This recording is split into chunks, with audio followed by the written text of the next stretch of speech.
जब लग गुरु मिले न साचा, तब लग गुरु करो 10 पांचा। क्या गुरु बदल सकते हैं? क्या गुरु बदलने से पाप लगता है? आध्यात्म के इस मैदान में आखिर सही गुरु कौन है? गीता जी में वर्णित तत्वदर्शी संत कौन है? इन सभी प्रश्नों के उत्तर जानने के लिए अवश्य सुनिए जगत गुरु तत्वदर्शी संत रामपाल जी महाराज के मंगल प्रवचन। सतगुरुदेव की जय। बंदी छोड़ कबीर परमेश्वर जी की जय।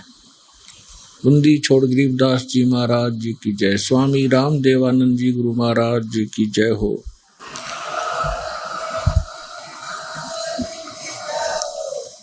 गरीब नमो नमो सतपुरुष को नमस्कार। गुरु की नहीं सुर नर मुनि जन साधुआ संतों सर्वस दी नहीं।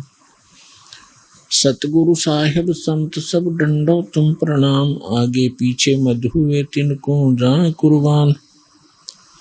निराकार निर्विषम काल जाल वैभंजनम निर्लेपम निज निर्गुणम अकलनो बेशंदनम। सोहम सुरति समाप्तम सकल समाना निर्तलय उज्ज्वल हिरंबर हरदम अम्बे परवा अथाह वार पार निमध्यतम। गरीब जो सुमर सिद्ध होई गणनायक गलताना।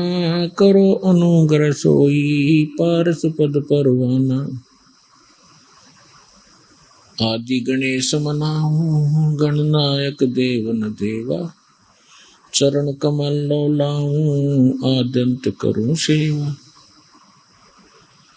परम शक्ति संगीतम रिद्धि सिद्धि दाता सोई।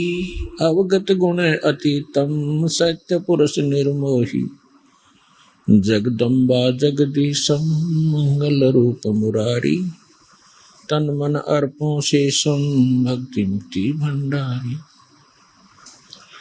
सुर नर मुनि जन ध्यावे ब्रह्मा विष्णु महेशा। शेष सहस मुख गावे पूज्य आदि गणेशा। इंद्र कुबेर सरीखा वरुण धर्म राय धावे।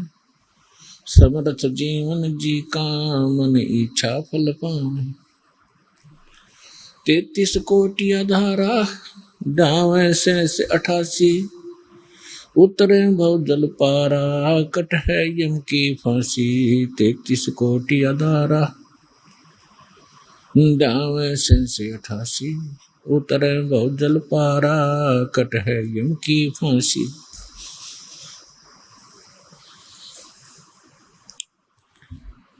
कर जोरूं विनती करूं धरूं चरण पर शीश। गुरु जी राम देवानंद जी महाराज ने दियो नाम बख्शीश। कोटि कोटि सिजदा करूं कोटि कोटि प्रणाम। चरण कमल में राखियो मैं बंदी जाम गुलाम। कुत्ता हूँ गुरुदेव का रामपाल दास का नाम। गले प्रेम की जेवड़ी जाखें चोवा जाऊं मैं। तो करो तो बावड़ो दूर दूर करो तो जाऊं। जो राखो तो ही रहूं जो देवो सो खाऊं।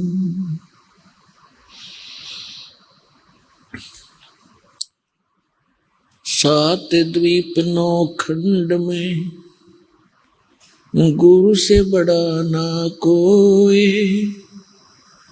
करता करे न कर सके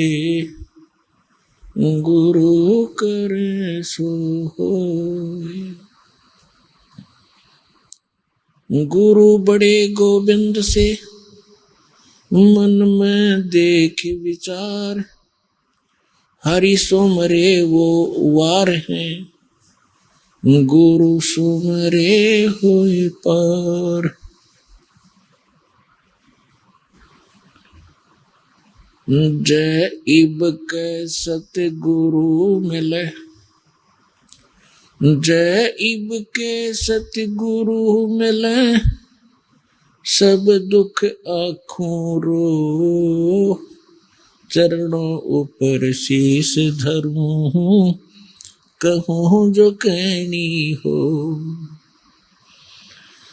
कबीर साईं मिलेंगे, पूछेंगे कुशलात, आदि अंत की सब कहूँ, अपने दिल की बात। गुरु जी तुम न भूलियो, चाहे लाख लोग मिल जाएं, हमसे तुमको बहुत है, तुमसे हमको नहीं। तुमरे विसारे क्या बने, मैं किसकी शरण में जाऊं। शिव विरंच मुनि नारदा, तिनके हृदय न समाऊं। अवगुण किए तो बहुत किए, अवगुण किए तो बहुत किए, करत न मानी हार। भावे बंदा बख्श दियो हो, भावे गर्दन उतार। अवगुण मेरे बाप जी, बख्शो गरीब नवाज। जो मैं पूत कुपूत हूँ, बहुड़े पिता को लाज। मैं अपराधी जन्म का, नक्सक बड़े विकार। तुम दाता दुख भंजना, मेरी करो संवार। सूरत करो मम साईया,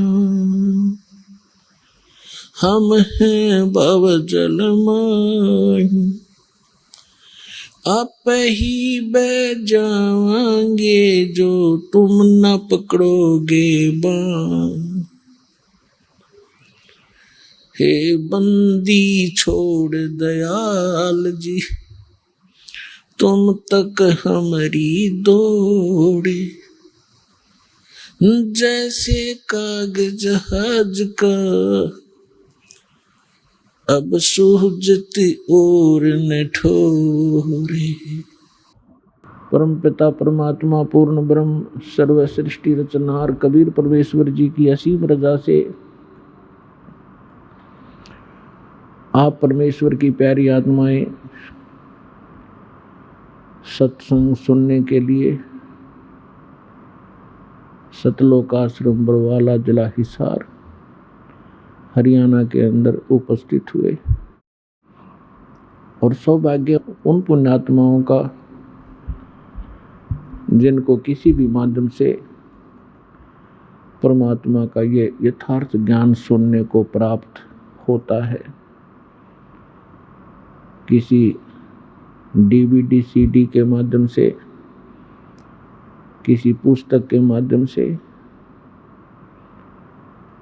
तो पुण्यात्माओं, जब तक हम सत्संग नहीं सुनते तब तक हमें ये पता ही नहीं होता कि हम जो कर रहे हैं इसका उद्देश्य क्या है। मनुष्य जीवन जो हमें प्राप्त हुआ इसका टारगेट क्या है। सत्संग प्राप्ति से पहले हम अपने जो भी दिनचर्या को पूर्वजों से देखते हुए कर रहे थे उसी को अंतिम मान रखा था। और जहाँ भी हम जाते थे, किसी भी मित्र के पास, रिलेटिव नाती के पास या घर गांव अड़ोस पड़ोस में, तो सभी से हमें माया इकट्ठी करने की ट्रेनिंग मिलती थी। उसी की शिक्षा प्राप्त होती थी, जिस कारण से हमने माया ही इकट्ठी करना एक टारगेट बना लिया था, जीवन का उद्देश्य मान लिया था। जीवन के मूल उद्देश्य से हम वंचित थे। आत्मा के अंदर एक विशेष कसक उसी दिन से बनी हुई है जिस दिन से ये भगवान से बिछुड़ी थी, सतलोक से। तब तो हम गलती कराए अपनी बालक बुद्धि के कारण, अनजानपने में, क्योंकि वहां हमें सुख गना था, कोई दुख नहीं था। वहां दुख नाम की वस्तु नहीं थी। और यहाँ भी एक विशेष हमारे अंदर एक अवगुण है कि जब हम सुखी होते हैं परमात्मा से कोसों दूर होते हैं, और जब हम दुखी होते हैं तो परमात्मा को याद करते हैं। तो इस आत्मा को उसी दिन से, जिस दिन से भगवान के उस सर्वसंपन्न लोक को छोड़कर यहाँ काल के इस कंगाल लोक में आई है, उसी दिन से इसको अब आभास हो गया है, एहसास हो रहा है कि कोई और सुख सथल है और कोई ऐसी शक्ति है जो हमें यहाँ भी सुख दे सकती है। और एक मोक्ष शब्द भी हमने सुन रखा है सदग्रंथों से और इन काल के भेजे हुए दूत संतों से, और मोक्ष भी वो दे सकता है। तो जो हम अपने मनुष्य जीवन का उद्देश्य लेकर जी रहे थे सत्संग सुनने से पहले, उसके साथ साथ आत्मा भी अपना काम अवश्य कर रही थी, वो रुक नहीं रही थी। कोई ना कोई भक्ति साधना वो कर रही थी परमात्मा के लिए। चाहे कोई परंपरागत कोई व्रत रख रहा था, देखा देखी, कोई भगवान शिव को पूज रहा था, तो कोई भगवान विष्णु को, कोई भगवान राम और श्री कृष्ण को, या कोई देवी देवताओं मंदिर मूर्ति अवश्य पूजा कर रहा था।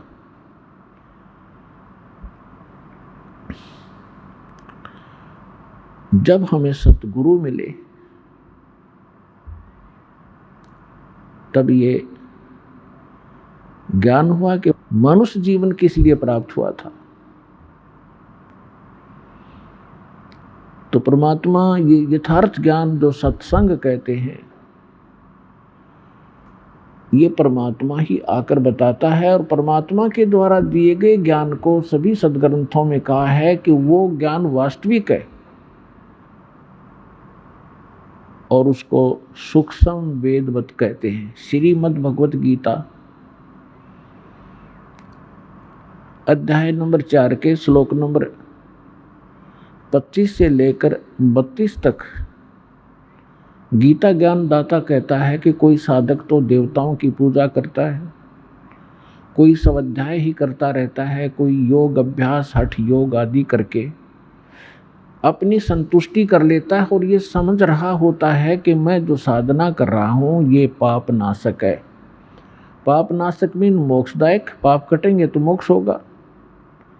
फिर तुरंत बताया है चौथे अध्याय के 32वें श्लोक में कि वास्तविक यथार्थ ज्ञान विस्तार के साथ सच्चिदानंद घन ब्रह्म की वाणी में कहा गया है।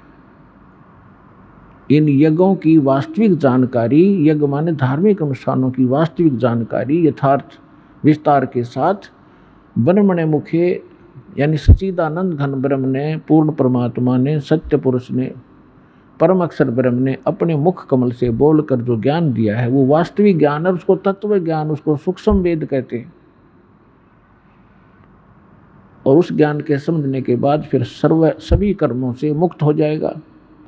चौथे अध्याय के 34वें श्लोक में कहा कि उस तत्व ज्ञान को जो भगवान आकर स्वयं बताता है, तत्वदर्शी संतों के पास जाकर समझ, वो तत्वदर्शी संत तुझे उस तत्व ज्ञान का उपदेश करेंगे। फिर जैसे वो बताएं ऐसे करना। यदि तुझे मोक्ष चाहिए और मेरे द्वारा बताए गए इस गीता ज्ञान के अंदर जो साधना मैं बताता हूँ गीता अध्याय नंबर 8 के श्लोक नंबर 13 में अपना मंत्र बताता है, ओम इति एकाक्षरम ब्रह्म व्यवहारण माम अनुसमन यह परियाति तजन देहम स याति परमाम गति। मुझ ब्रह्म का एक ओम मंत्र है, नथिंग एल्स। और अंतिम श्वास तक जो इसका सिमरण करता हुआ शरीर छोड़कर जाता है, वो इस ओम से मिलने वाली परम गति को प्राप्त होता है। ओम से मिलने वाली परम गति क्या है? ब्रह्मलोक। गीता अध्याय नंबर 8 के श्लोक नंबर 16 में कहा है कि ब्रह्मलोक पर्यंत, ब्रह्मलोक तक जितने भी साधक वहां गए हैं सभी पुनरावृत्ति में हैं, उनका जन्म मृत्यु सदा बना रहता है। गीता अध्याय नंबर 4 के श्लोक नंबर 5 और 9 में ये खुद कहता है कि अर्जुन तेरे और मेरे बहुत जन्म हो चुके हैं, तू नहीं जानता मैं जानता हूं। गीता अध्याय नंबर 2 के श्लोक नंबर 12 में, गीता अध्याय नंबर 10 के श्लोक नंबर 2 में ये स्वयं कहता है कि अर्जुन मेरी उत्पत्ति को ये देवता लोग नहीं जानते, क्योंकि ये मेरे से उत्पन्न हुए। और ऐसा नहीं है कि तू और मैं और ये सभी जो सैनिक हैं, जनता है, पहले ना जन्मे हों, और ऐसा नहीं कि आगे फिर जन्म ना होगा। इति सिद्धम गीता ज्ञानदाता भी नासवान है, इसकी जन्म मृत्यु होती है। इसलिए ये कहता है जो ज्ञान मैं दे रहा हूँ इसके आधार से तो जन्म मृत्यु सदा बनी रहेगी। और यदि तू जन्म मृत्यु से पूर्ण मोक्ष चाहता है तो सच्चिदानंद घन ब्रह्म ने जो ज्ञान दिया है अपने मुख कमल से, वो तत्व ज्ञान सूक्ष्म वेद है। उस सूक्ष्म वेद को उन तत्वदर्शी संतों से जाकर समझ। और उसके पश्चात कहाँ जाएगा? गीता अध्याय नंबर 15 के श्लोक नंबर 4 में, गीता अध्याय नंबर 15 के श्लोक नंबर 1 से 4 में स्पष्ट किया है, तत्वदर्शी संत की पहचान भी बताई है कि उल्टे लटके हुए संसार रूपी इस वृक्ष के सभी विभाग जो बताएगा, तना कौन है, डार कौन है, शाखा कौन है, पत्ते क्या है, सवेदवित वो तत्वदर्शी संत है। उसके पश्चात परमेश्वर के उस परम पद की खोज करनी चाहिए जहाँ जाने के बाद साधक फिर लौट कर कभी संसार में नहीं आते, उनका पूर्ण मोक्ष होता है। गीता अध्याय नंबर 18 के श्लोक नंबर 62 में कहा कि अर्जुन तू सर्वभाव से उस परमेश्वर की शरण में जा, सच्चिदानंद घन ब्रह्म की शरण में जा, उसकी कृपा से ही तू परम शांति को और सनातन परम धाम को प्राप्त होगा, जहाँ जाने के बाद फिर लौटकर कभी संसार में जन्म मृत्यु में नहीं आएगा। तो जो प्रसंग चल रहा है कि यथार्थ ज्ञान परमात्मा ही स्वयं आकर बताते हैं, वो परम अक्षर ब्रह्म चारों वेदों में, और चारों वेदों का निष्कर्ष श्रीमद् भगवत गीता में, इनमें इनकम्प्लीट नॉलेज है, इनकम्प्लीट स्पिरिचुअल नॉलेज है, आध्यात्मिक ज्ञान है। जैसे मैट्रिक तक का जो सिलेबस होता है वो गलत नहीं होता, लेकिन वो MA BA और BSc में काम नहीं आता। इनकम्प्लीट है लेकिन गलत नहीं है।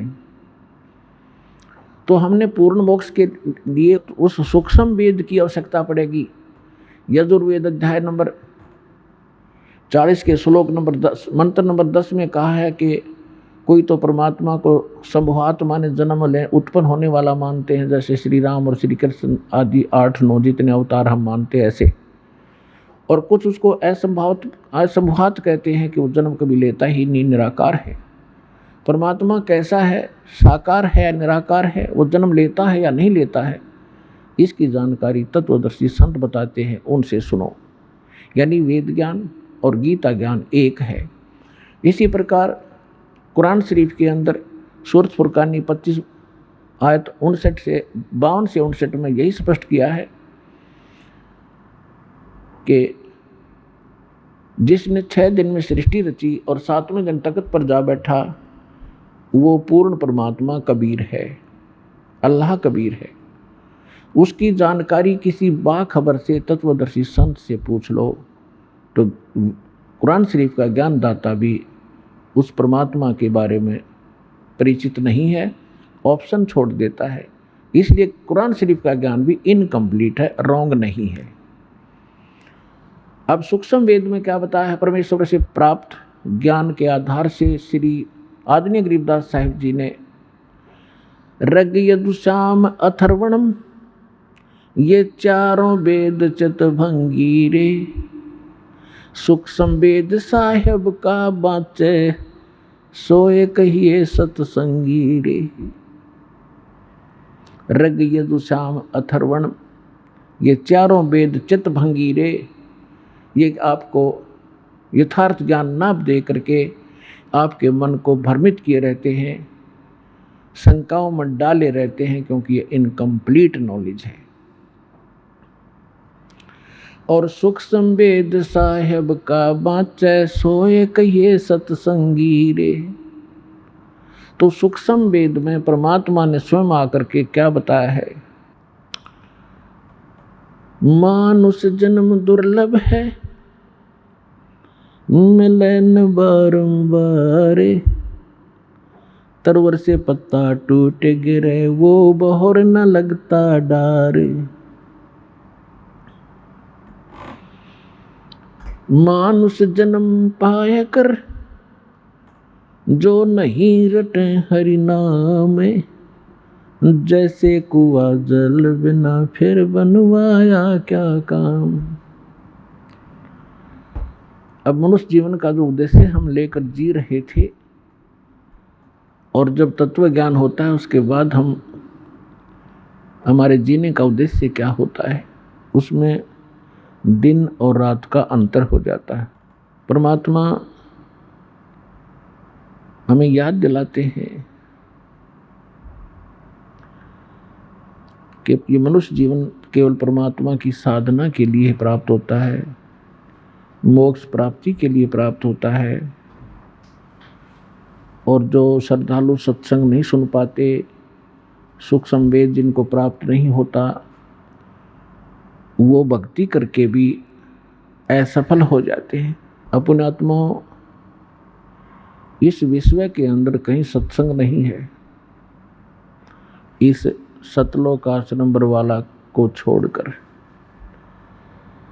अब जो श्रद्धालु प्रथम बार सुनते हैं इस बात को, इस वचन को, उनको थोड़ा खटकता है। बेशक से कड़वा लगे, इस ज्ञान को गहराई से समझोगे, फिर आपको यही दास की बातें जो आज कड़वी लगी हैं एक दिन मीठी होंगी। सत्संग वही होता है जो सदग्रंथों के अनुकूल हो, सदग्रंथों में छुपे गूढ़ रहस्यों को आधार मानकर ज्ञान दिया जाए, और सूक्ष्म वेद जिसका आधार हो। तो दास के पास वो सूक्ष्म वेद उपलब्ध है। सूक्ष्म वेद कबीर वाणी कहलाती है, कबीर सागर कहलाता है, कबीर बीजक, कबीर जी की साखी, कबीर शब्दावली, कबीर जी के दोहे शब्द, ये सभी मिलाकर के सूक्ष्म वेद है, सब संवेद है। ये तत्व ज्ञान है। लेकिन तत्व ज्ञान को समझना भी कोई बालकों का खेल नहीं है। जिस पर कृपा परमात्मा की होती है वही इसको समझ पाता है। इस दास के ऊपर उस कबीर भगवान की, कबीर परमेश्वर की एक विशेष रजा हुई है कि दास को वो दिव्य दृष्टि दे दी, जिससे दास ने इस सूक्ष्म वेद रूपी जंगल से, वन से वो जड़ी निकाल ली जो औषधि में काम आती है। एक वन जंगल के अंदर बहुत प्रकार के पौधे होते हैं, पेड़ होते हैं, जड़ी बूटियां भी होती हैं, और उन जड़ी बूटियों के भी किसी के पत्ते काम आते हैं, किसी की मूल काम आती है, किसी की छाल ही काम आती है। तो इस प्रकार ये कबीर पंथी जितने भी या अन्य संत परमेश्वर कबीर जी की वाणी को आधार मानते रहे, वो इसको समझ नहीं सके, क्योंकि ये सूक्ष्म वेद है और वो उन अन्य वेदों को ही नहीं समझ सके जो आम उपलब्ध थे। तो यहाँ कहते हैं गुरु बिन वेद पढ़े जो प्राणी, समझन सार रहे अज्ञानी। गुरु बिन काहुन पाया ज्ञाना, जो थोथा बुस छिड़े मूड किसाना। तो पुण्यात्मा इस दास के ऊपर वर्जा हुई है परमेश्वर की। परमात्मा के सुख संवेद को अच्छी तरह समझा, उसी की रजा से।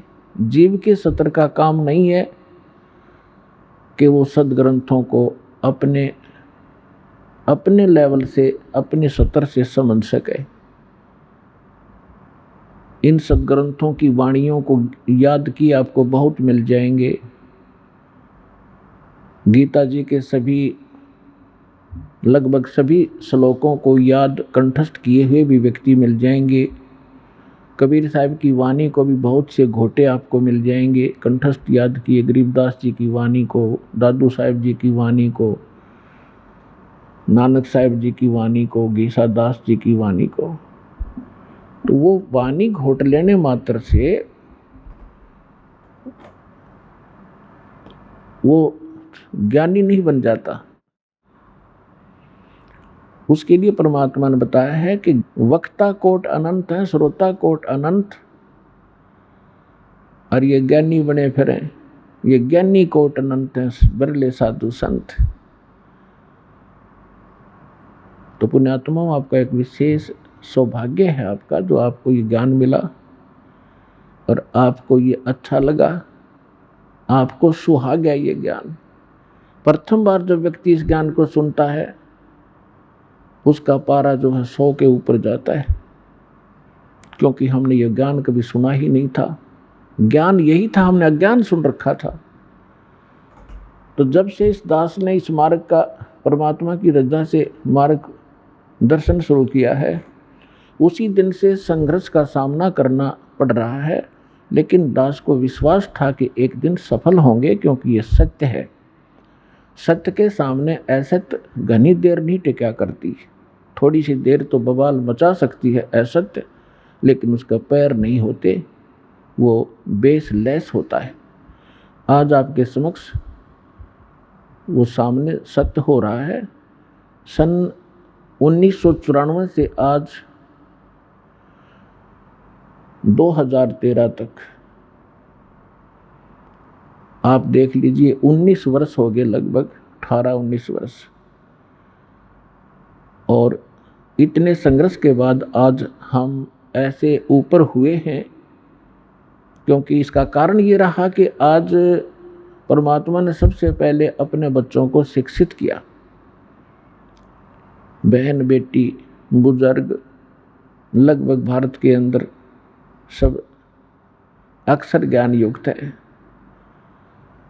और फिर सदग्रंथों को समझने के लिए एक तो अपने आप पढ़कर याद करके, और फिर वैसे वचन शब्द श्लोक बोल करके सुनाता है, तो उसको भ्रमित कर सकता है कोई अन्य व्यक्ति कि नहीं, इसका ये ऐसा नहीं है, झूठ बोल रहा है। तो परमात्मा ने ऐसी रजा बख्शी, प्रोजेक्टर जैसे ऐसे उपकरण बनवा दिए, टीवी बना दिया, चैनल, ताकि आप इन सदग्रंथों के अंदर की सच्चाई को आंखों देखें।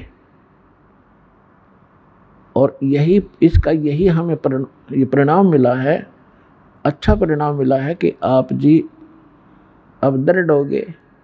आपको कोई डगमग नहीं कर सकता, चाहे कितनी बात बना ले। तो इसलिए सत्संग अनिवार्य है, और सत्संग ना मिलने से हम ऐसे भटकते रहे। और ये जो इंस्ट्रूमेंट बनाए गए हैं आज, ये सन 2000 के बाद बने हैं।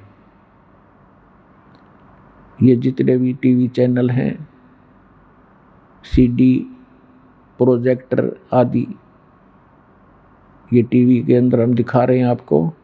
तो परमात्मा ने ही ये ऐसा नॉलेज ज्ञान दिया है जीव को। ये जीव के सत्र का बनाना नहीं है ये उपकरण, इंटरनेट वगैरह बना लेना। ये गॉड गिवन माइंड है मनुष्य को। उसका कारण नहीं तो आप देख रहे हो, ये लगभग 40 लाख वर्ष हो गए इस एक चतुर्योगी को। और आप देख लो पिछला इतिहास, पिछली सभ्यताओं को हम पढ़ते आए थे, वो कैसे बर्तन रखते थे, कैसे उनके उपकरण होते थे, कैसे वो रहते थे, कैसे कपड़े पहनते थे। उस्त्रे भी ना होते थे उनके पास। तो कारण ये है कि इस विज्ञान को पाकर हम भूल तो गए कि बड़ी बड़ी तरक्की कर ली विज्ञान ने, ये तो अपने नाश का कारण बना लिया, क्योंकि इसमें थोड़ी सी चतुरता आ गई हमारे अंदर विद्या प्राप्त करके। और चतुरता हमें भगवान से दूर करती है, अभिमान पैदा करती है। छोटी बड़ी पोस्ट बना के हम अभिमानी बन गए, और भगवान के मार्ग में अभिमान सबसे बड़ा दुश्मन है, शत्रु है। परमात्मा को मालूम था कि एक बार इसमें अवगुण तो उपजेंगे इस शिक्षा से, लेकिन मेरे ज्ञान से वो अवगुण सब नाश हो जाएंगे और अपने बच्चों को फिर से मैं पुनर्सेट कर लूँगा इस ज्ञान के आधार से। इसलिए सबसे पहले आपको शिक्षा दी। अब 50-40 वर्ष से 30 वर्ष 40 वर्ष से पहले दास को खूब पता है कितने शिक्षित थे भारत में, कोई शिक्षा की तरफ ध्यान ही नहीं देता था। अब परमात्मा ने प्रेरणा की, भले ही इन्होंने उद्देश्य रोजी रोटी रोजगार ही और माया जोड़ना ही उद्देश्य रखा है, लेकिन पढ़े जरूर। और उस पढ़ने का, उस पढ़ाई का अब आपको लाभ मिल रहा है, ये याद रखना। और कुछ दिन में आपकी ये कंसेप्ट कति क्लियर हो जाएगा जब आप इस बात से परिचित होगे। परमात्मा के इस मिशन से परिचित होने के उपरांत इस शिक्षा का कार्य केवल रोजी रोटी नहीं है। हमने उद्देश्य रोजी रोटी बनाकर ये ग्रहण की, जैसे भी की परमात्मा की दया ही हुई है। अब इसका सदुपयोग होगा परमात्मा पाने के लिए, मोक्ष कराने के लिए। तो परमात्मा ने आके बताया है कि आप इस लोक में किस लिए जी रहे हो, किस लिए रह रहे हो। क्या बताते हैं भगवान? यदि आप कोठी बंगले और बैंक बैलेंस बनाने के लिए ही जी रहे हो तो ये भी आपकी भारी भूल है। उसके लिए क्या उदाहरण देते हैं? सर्व सोने की लंका थी वो रावण से रणधीरे, एक पलक में राज बिराजियो जम के पड़े जंजीर, मन तू सुख के सागर बस रे, बाई और न ऐसा यस रे।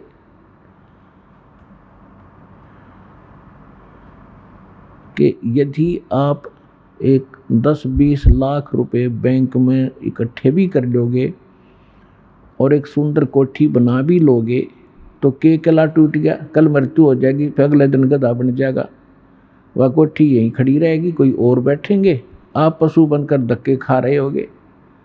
तो खाक ये महिमा है। तो परमात्मा कहते हैं और न ऐसा यश रे।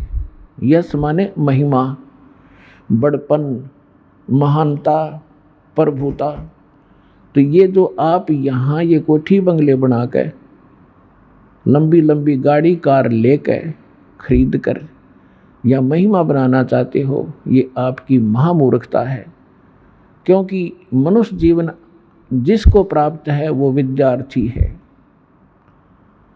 ये अलग से आपको पोशाक मिली है, ड्रेस मिली है, जैसे विद्यार्थियों को अलग से पोशाक होती है। और जो ये पोशाक प्राप्त हो विद्यार्थी है, और विद्यार्थी और बाहर घूम रहा हो, कहीं ताश खेल रहा हो, कहीं शराब पी रहा हो, कहीं पिक्चर देख रहा हो, डांस कर रहा हो, तो क्या कहेंगे उसको कि मूर्ख, अपना शिक्षा ग्रहण नहीं करता, अपना जीवन नाश कर रहा है, और अंत में वो बहुत पछताता है। तो जिन भी पुण्यात्माओं, जिन भी आत्माओं को आज मानव शरीर प्राप्त है, नर या नारी का, वो महापुण्यात्मा है। उनके पिछले पुण्य नंबर इतने अच्छे हैं कि उनको परमात्मा पाने वाले इस विद्यालय में प्रवेश प्राप्त हो गया। और विद्यार्थी अपने शिक्षा काल में और बकवाद करता है, अंडरस्टूड है, वो क्या लेकर जाएगा, क्या खटेगा, वहाँ से अपना जीवन नाश करेगा। उन आत्माओं, आप इस मनुष्य जीवन को और इस परमात्मा के ज्ञान को सहज में मत लेना। ये किसी डूम बाट के गीत नहीं है, और यहाँ कोई उद्देश्य किसी, हमने अपना ये नहीं रखा है कि कोई इनकम बनाने के लिए आपको यहाँ बुलाया और समझाया जाता है, बैठाया जाता है। आपके ऊपर एक भयंकर संकट है जन्म और मृत्यु का। और इस जीवन के अंदर भी आपके प्रारब्ध में, आपकी किस्मत में ना जाने कितने कष्ट आपके ऊपर आने वाले हैं। उन सभी का निवारण यहाँ से होगा, इस कबीर भगवान से। आपको इसलिए बुलाया जाता है। ये किसी डूम भाट के गीत नहीं है। परमात्मा हमारे लिए भटक रहे थे और भटक रहे हैं। 120 वर्ष तक किसी के डले खाए, जुलाहा कवाए, धानक हैं, और कोई कुछ कहा करता, और वो इस अनमोल ज्ञान का प्रचार किया करते थे।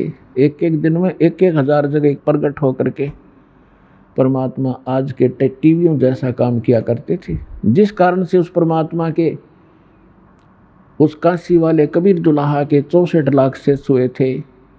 लेकिन उस समय गलती हमसे यही रही कि हम शिक्षित नहीं थे। परमात्मा की शरण में आते ही हमें सुख बहुत हुआ करते थे, हमारे कष्ट निवारण होते थे, और हम 20 जगह जा कर के गुणगान किया करते थे कि परमात्मा ये बहुत बड़े महान संत हैं, इनका उपदेश लेते ही हमें बड़ा सुख हुआ। ऐसे वो दयालु हैं, क्योंकि उनसे अपने बच्चों का दुख देखा नहीं जाता, और वो कोई ना कोई कारण बनाकर कहीं ना कहीं प्रकट हो जाते थे। तो उस समय ऐसी कन्वेंस नहीं थी, ऐसा जैसे कहीं भी आज तो जैसे कोई ये कहे कि परमात्मा वहाँ सत्संग कर रहे थे, कहाँ, चूरू जिला में 1000 शहरों में, 1000 गांवों में तो प्रकट होंगे। तो उसी समय मोबाइल पे फ़ोन कर दे कि यहाँ भी सत्संग हो रहा है, वहाँ भी सत्संग हो रहा है, वहाँ खड़े थे गुरुजी, वहाँ खड़े थे। तो एक जादूगर बनाने लग जाएंगे आज के लोग, जादूगर कहने लग जाएंगे, मानना तो दूर रहा। तो इसलिए परमात्मा ने टेलीविज़न बनाए, ताकि एक जगह मेरा दास मेरी महिमा गावेगा और करोड़ों जगह जा कर के वो ज्ञान सुनावेगा। इन टीवियों के माध्यम से सबको पता लग जाएगा। तो उस समय परमात्मा आए थे, हमारे लिए भटक रहे थे, हम दुखी थे, हमें सुखी किया। प्रथम मंत्र देकर हमें इतना धनी बना दिया कि अभी तक आप मनुष्य जीवन प्राप्त करते भी आ रहे हो, सन 1398 से आज तक। और मनुष्य का जीवन 2 प्रकार से प्राप्त होता है। एक तो टर्न वाइज होता है, जो 83 लाख योनियों का दुख भोग कर उसको एक मनुष्य जीवन तो मिलता ही मिलता है। और दूसरी प्रकार का ये होता है, जैसा कि पिछले जन्मांतरों के शुभ संस्कारों से लगातार 10, 20, 50 जन्म भी मनुष्य के हो जाते हैं। और यदि उन मनुष्य जीवन में कोई संत और सतगुरु नहीं मिले, तो फिर वो प्राणी 84 लाख योनियों के उस कष्ट में चला जाता है, उस चक्कर में गिर जाता है। तो आपके ऊपर 600 वर्ष पहले परमात्मा मेहर कर गए थे। आप वही आत्माएं हैं। देखो कौन कहाँ से आ रहा है। हरियाणा हमारे सबसे निकट है, इसके अंदर हम रह रहे हैं। यहाँ के लोग कितने आ रहे हैं और बाहर से कितने बच्चे आ रहे हैं परमात्मा के। तो जहाँ जहाँ भी वो पुण्यात्मा जो 64 लाख सन 1398 से सन 1518 तक परमात्मा के संपर्क में आए, उनको आशीर्वाद प्राप्त हुआ, तो वो बैटरी चार्ज कर गई आपकी। तो वही बैटरी चार्ज आज तक काम कर रही है कि आपके अंदर परमात्मा की तड़प भी है। आप रह नहीं सकते भगवान के बिना। कोई कुछ साधना कर रहा था, कोई किसी संत के फंसा हुआ था, कोई कहीं गया हुआ था। तो वही बच्चे जो जहाँ जहाँ भी जन्मे वो तो पहले आएंगे ही आएंगे। 64 लाख तो आने ही आने हैं। उसके बाद अब परमात्मा का आदेश है, वचन है कि जितने भी जीव हैं और जिनको मानव शरीर प्राप्त होता रहेगा, वो इस तत्व ज्ञान से और सत नाम से परिचित होकर के, ज्ञान प्राप्त करके, नाम ले करके वो सभी मुक्त होंगे। अब वो फिक्स समय जो था वो आया हुआ है।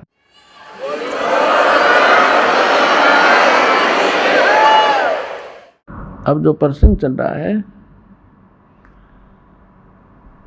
कि आप विद्यार्थी हैं सभी, और विद्यार्थी भी कई 2 सत्र के होते हैं। एक तो थोड़े से ज्ञान में टीचर की बात को समझकर बहुत अच्छी तरह अपना कार्य प्रारंभ कर देते हैं। कुछ विद्यार्थी ऐसे होते हैं जिसको कुछ अधिक मेहनत की आवश्यकता होती है।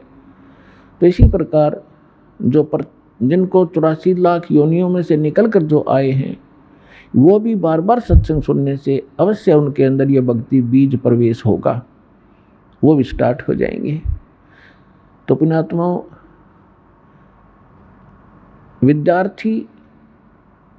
जो विद्यार्थी विद्या काल के अंदर शिक्षा समय में अपना प्रतिदिन का जो क्लास वर्क होता है या होमवर्क होता है वो नहीं करता है, तो फिर वो आगे जाके फेल हो जाता है। और फेल होने के बाद फिर वो आगे चल के जो उसके जीवन में संकट उसके ऊपर आते हैं वो असहनीय होते हैं। ये दास जूनियर इंजीनियर की पोस्ट पे हरियाणा सरकार के अंदर कार्यरत था। वहाँ हमारा भी कार्य हो रहा था नहर का, और साथ में रोड भी बन रहा था। सड़क के ऊपर कुछ मजदूर काम कर रहे थे और उनका एक्सीडेंट आ गया अपनी जीप में बैठ के इंस्पेक्शन के लिए। उसके चले जाने के बाद एक व्यक्ति वहाँ खड़ा हुआ कह रहा था, जो मजदूर था, कि ये जो एक्सीडेंट है इसका ये नाम है, ये उस गांव का रहने वाला है और ये मेरा सहपाठी था, हम इतने समय तक इकट्ठे पढ़े थे। मेरे कर्म फूट गए, मेरे भाग फूट गए, मैं आगे पढ़ा नहीं, मैंने बकवाद करी और ये शिक्षा प्राप्त करके आज एक्सीडेंट बन गया, गाड़ी में चलता है और मेरे बच्चे भी यहाँ रेत में पड़े हुए हैं। तो यहाँ परमात्मा कहते हैं, आछे दिन पीछे गए, गुरु से किया ना हेत, अब पछतावा क्या करे, या चिड़िया चुगी खेत। तो पुण्यात्माओं, जो इस मनुष्य जीवन को प्राप्त करके और भक्ति नहीं करेंगे,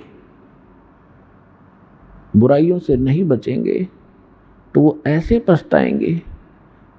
नेक्स्ट जीवन उनका कुत्ते गधे सूअर का होगा। आपने देखा होगा गली में कुत्ते रात्रि में ऊपर को मुंह करके रोते हैं। आत्मा तो वही है जो अफलातून पा करी थी, भगवान भक्ति करीडी माया जोड़ में लगे रहे, महल के बाहर खड़ा गली में पड़ा हुआ रो रहा है, ऊपर से वर्षा हो रही है, ओले आ जाते हैं, शीत लहर चल रही होती है और वहाँ गेंडली मार के इकट्ठा हुआ किसी गाड़ी के नीचे टाइम पास कर रहा है। जब मनुष्य शरीर था तो उसने कभी सपने में भी ना सोचा होगा कि ऐसी आपत आवेगी। तो पुण्यात्माओं, परमात्मा बताते हैं और परमात्मा से परिचित दो संत वो हमें शिक्षा देते हैं। मानुष जन्म दुर्लभ है, ये मिलन बारंबार, तरवर से पत्ता टूट गिरे, वो बहुर न लगता डारे। वो पृथ्वी पति चकवे गए, जिनके चक्र चलनते, रावण सरीखे कौन गण, ऐसे गए अनंते। परमात्मा की भक्ति जिन्होंने नहीं की, अपने संस्कार से चाहे सारी पृथ्वी का शासक भी बन गया, अंत समय में उसको क्या लाभ हुआ? 84 लाख योनियों में कहीं कुत्ता गधा सुअर की योनि में अपना कष्ट भोग रहा होता है। राम नाम रटते रहो, राम नाम रटते रहो, जब तक घट में प्राण, कभू तो दीन दयाल के बनक पड़ेगी कान।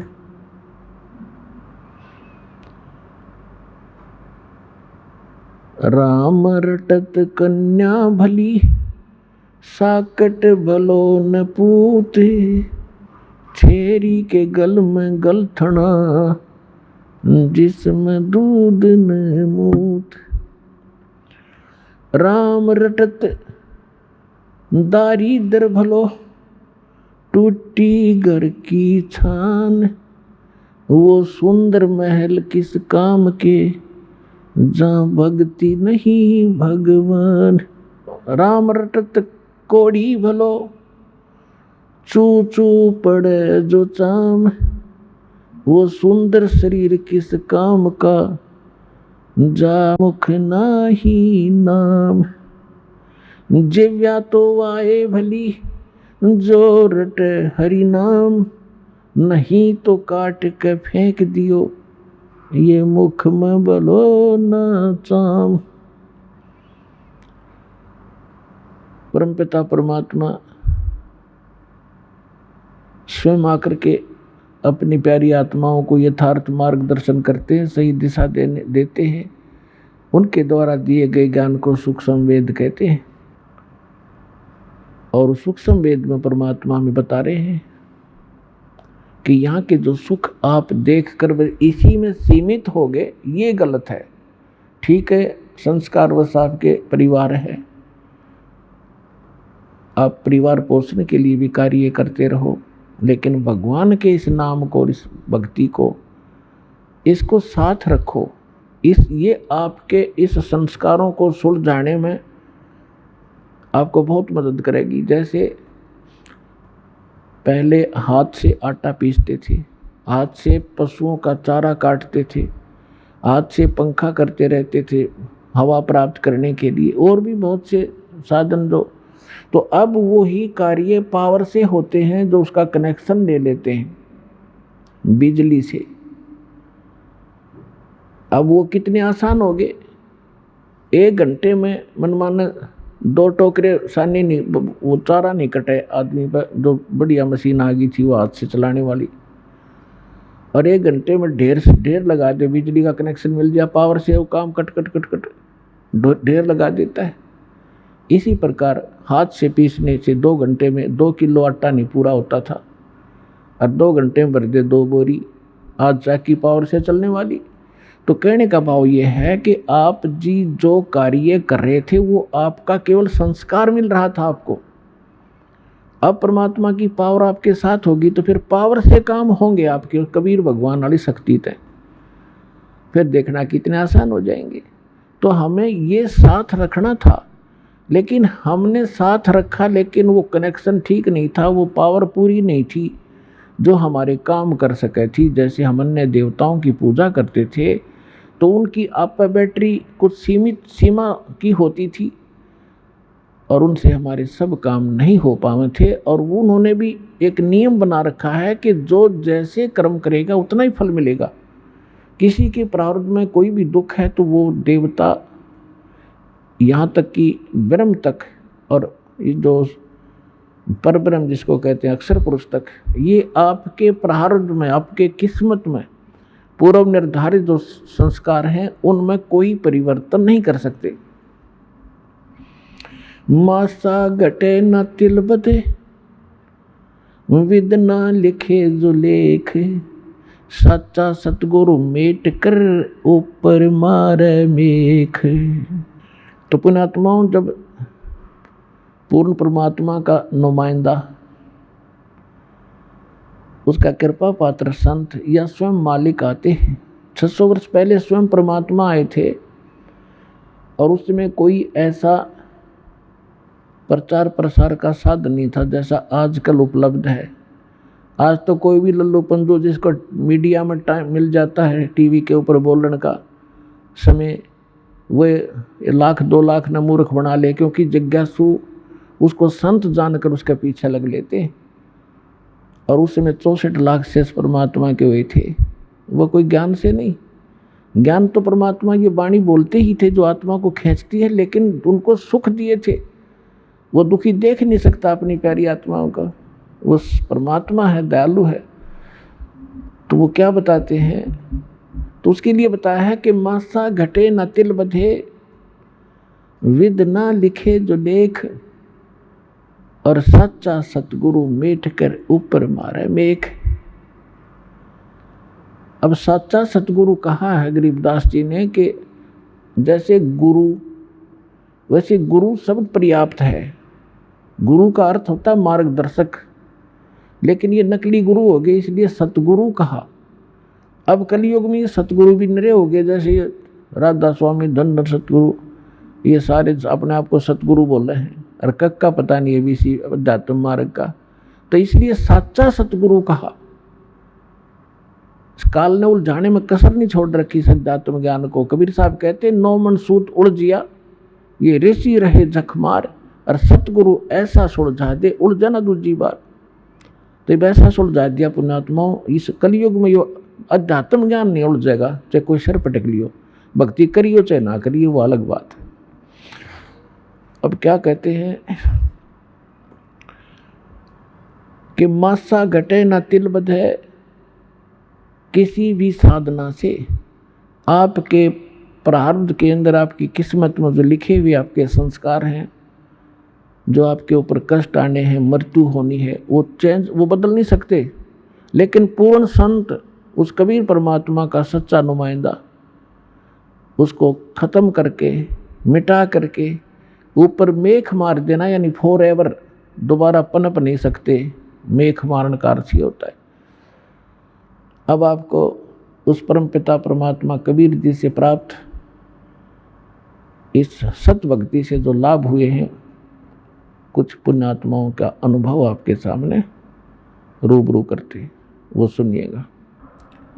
सत साही, अभी आपने परमात्मा से प्राप्त राहत उन श्रद्धालुओं के मुख कमल से सुनी। पुण्यात्माओं, आप अभी अध्यात्म मार्ग के अंदर बिल्कुल बच्चे हो, जिसमें आप इस ज्ञान से परिपूर्ण हो जाओगे,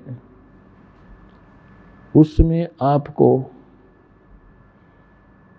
जो भी आप कोठी, बंगले, कार, बैंक बैलेंस और यहाँ की जो संपत्ति एकत्रित करने में जो समय व्यर्थ करते हो, ये ऐसा लगेगा जैसे बालक, छोटे छोटे बच्चे खिलौनों से खेला करते हैं। जिस प्रकार परमात्मा अपनी वाणी में कहते हैं, होले सुहागण सुरता त्यारे, मालिक घर जाना है हेतु तो। होले सुहागण सुरता त्यारे, मालिक घर जाना है। नाले धोले ओढ़ पैर लेकर 16 सिंगार, नाले धोले ओढ़ पैर लेकर 16 सिंगार। आज नहीं तय तड़के परसों आवेंगे तेरे लड़ियारे, मालिक घर जाना है हेतु तो। होले सुहागण सुरता त्यारे, मालिक घर जाना है। तेरे साथ किए कितनी जाली, तू क्यों लारी वारे। तेरे साथ की कितनी जाली, तू क्यों लारी वारे। ये गुड़िया खेलत जन्म गंवाया, लाया है नहीं बेचारे, मालिक घर जाना है हेतु तो। होले सुहागण सुरता त्यारे, मालिक घर जाना है हेतु तो। होले सुहागण सुरता त्यारे। सतगुरु हमारे बानिया है करते बनज व्यवहारे। सतगुरु हमारे बानिया है करते बनज व्यवहार। बिन डांडी बिन पालड़े है, तोले दिया संसारे, मालिक घर जाना है हेतु तो। होले सुहागण सुरता त्यारे, मालिक घर जाना है। अब परमात्मा आत्मा को जगा रहे हैं कि सुहागन आत्मा वो होती है जिसका विवाह हो जाता है, नाता जुड़ जाता है, जिसकी सगाई हो जाती है, मंगनी हो जाती है, और जिनका रिश्ता हो जाता है, मंगनी हो जाती है, सगाई हो जाती है, वही अपने पति के घर जाती है। और जब तक लड़की कुंवारी है वो पति के घर नहीं जा सकती। तो कहने का भाव ये है कि जिनको उपदेश प्राप्त हो गया है वो सुहागन आत्मा होगी, परमात्मा से जुड़ गए वो। अब अपने जैसे यहाँ रिवाज बनी हुई थी उसी आधार से परमात्मा ने ज्ञान दिया है कि जो लड़की अधिक दहेज लेकर जाती थी तो सास ससुर को अच्छी लगती थी। यहाँ की वैसे रीति ये गलत है, लेकिन फिर भी उसके आधार से ज्ञान समझाने के लिए परमात्मा ने बताया है। तो इसी प्रकार परमात्मा कहते हैं कि नाले धोले ओढ़ पैर लेकर 16 श्रृंगार, और दुल्हन को अच्छी तरह श्रृंगार कर भेजा करते थे, हर तरह से उसको आभूषण पहनाते थे ताकि उसकी छवि कुछ निखर जाए। तो परमात्मा कहते हैं आत्मा के जो गहने हैं, आभूषण हैं, ये वो नहीं है जो यहाँ के बनावटी होते हैं। शील, संतोष, विवेक, अक्षमा, दया, सुमरण, भक्ति, दान, साधु सेवा, विनम्रता, ये गहने होते हैं सब एक आत्मा के। कहते हैं ये सभी आभूषण ग्रहण कर, और आज नहीं तो कल मृत्यु होगी, तुझे जाना होगा। फिर बताते हैं कि तेरे साथ की कितनी जाली, जिन महापुरुषों का मोक्ष हुआ, जिन्होंने जिस सत्र की साधना की वही क्योंकि इस कबीर परमात्मा के ज्ञान से तो उस समय कोई परिचित थे नहीं कि कौन कौन मुक्त हुए, ना वो विश्वास मानते थे कि सचमुच ये मुक्त हुए हैं। हम किन को मुक्त मानते थे? ध्रुव, प्रहलाद, मीरा बाई आदि जितने, तो उनके उदाहरण देकर बताए जाते हैं कि तेरे साथ की कितनी जाली, ध्रुव, प्रहलाद, मीरा बाई आदि ये महापुरुष, और तुम क्यों लारीवार, और गुडिया खेलत जन्म गंवाया, ओए होए तने लाया नहीं विचार। अपना आत्माओं, जब तक ये तत्व ज्ञान से आप परिचित नहीं होते तब तक आपको यहाँ की कोठी, यहाँ के बैंक बैलेंस, बढ़िया गाड़ी, गांव में प्रभुता और खूब आदरमान हो, ये बहुत अच्छे लगते हैं। जिसमें आपको ये ज्ञान होगा उसमें आप देखोगे आपकी आत्मा एकदम यहाँ से उल्टी हो जाएगी। आपको अच्छे ही नहीं लगेंगे। ये कैसे नहीं लगेंगे? जैसे अब तो बच्चे ऐसा नहीं खेलते, अब तो सीधे स्कूल जाने लग जाते हैं, 3-4 वर्ष के होते हैं उसको स्कूल भेज देते। पहले पुराने समय में क्या होता था कि छोटे छोटे बच्चे खेलते ही रहते थे। छोटी लड़कियां हमने विशेषकर देखा, जो बड़ी लड़कियों का विवाह हो जाता था उनके लिए घर पे टेलर बुला करके उनके कपड़े सिलवाए जाते थे, और उन कपड़ों से बचे हुए कटपीस, छोटे छोटे 2-2, 3-3 इंच के कपड़े होते थे, टुकड़े, उनको छोटी लड़कियां उठा लेती थी और वो नकल किया करती थी।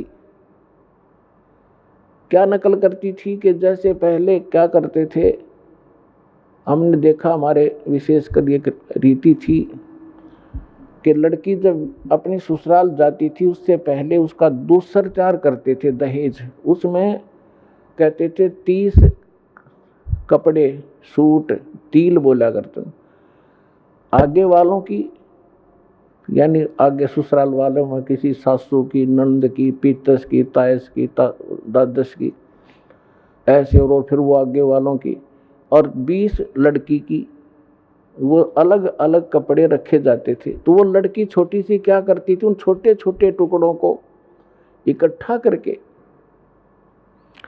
और ऐसे ही अलग अलग रख लेती थी कि ये 30 आगे वालों की, ससुराल वालियाँ की, और ये 30 अरे गुड्डा बनाती है, गुडिया बनाती, उनका ब्याह करती, उनके साथ खेला करती थी। और उस जो उसने रखे हुए थे ना छोटे छोटे जितने टुकड़े, जिनको वो सूट मान कर रखे हुए थी, उनमें से कोई दूसरी बहन या भाई निकाल लेता 1-2 उस टुकड़े को, तो इतना बुरी तरह रोया करती, पैर पीटा करती, हाय मेरी तिल उठा ली, मेरा सूट उठा लिया।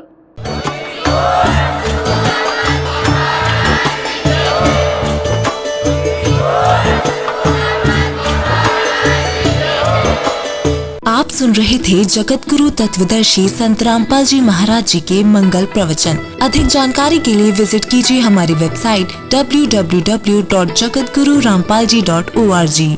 संत रामपाल जी महाराज जी के शुभ आशीर्वाद से पूरे विश्व भर में 500 से भी ज्यादा नाम दीक्षा केंद्र हैं, जिन पर संत रामपाल जी महाराज जी द्वारा ऑनलाइन निशुल्क नाम दीक्षा दी जा रही है। अपने नजदीकी नाम दीक्षा केंद्र का पता करने के लिए संपर्क करें 8222880541।